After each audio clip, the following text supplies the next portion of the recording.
YCP నేత చెవిరెడ్డి భాస్కర్ రెడ్డి కోర్టులో మరో పిటిషన్ వేశారు.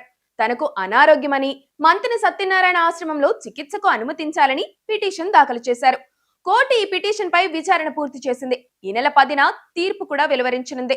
కోర్టు నుంచి బయటకు వెళ్లేందుకు చెవిరెడ్డి చేస్తున్న ప్రయత్నంలో భాగంగా ఇదో పిటిషన్ మాత్రమే. అరెస్ట్ చేసినప్పటి నుండి జైలు బయటకు వెళ్లేందుకు ఆయన చేయని ప్రయత్నం లేదు. వేరే పిటిషన్ కూడా లేదు. మొదట తనకు అనారోగ్యం కాబట్టి తిరుపతి స్విమ్స్ లో చికిత్స చేయించుకునేలా అనుమతి ఇవ్వాలని పిటిషన్ వేశారు. ఆయనకు అంతా బాగానే ఉందని తేల్చడంతో కోర్టు అనుమతి ఇవ్వలేదు. తర్వాత ఏదో కారణం చెప్పి కేరళ వైద్యం నుంచి మంతిన ఆశ్రమం వరకు అన్ని రకాల పిటిషన్లు వేస్తూనే ఉన్నారు. చెవిరెడ్డి బయటకొస్తే ఆయన మీడియా ముందు ఎంత ఓవర్ యాక్షన్ చేస్తారో అందరూ చూస్తారు. అరుపులు కేకలతో హడావిడి చేస్తారు. పోలీసులకు వార్నింగ్ ఇస్తారు. చంద్రబాబు అంతు చూస్తానని కూడా అంటారు. విచారణలో పోలీసులకు అదే హెచ్చరికలు జారీ చేశారు.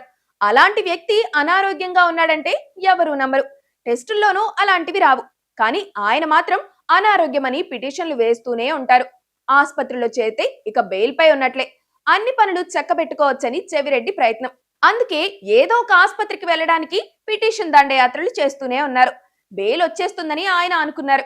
కానీ రాలేదు. హైకోర్టులో పిటిషన్లు వేయడం లేదు. కానీ కింది కోర్టులో ఎప్పుడో ఓసారి బెయిల్ వస్తుందని ఆశలు పెట్టుకున్నారు.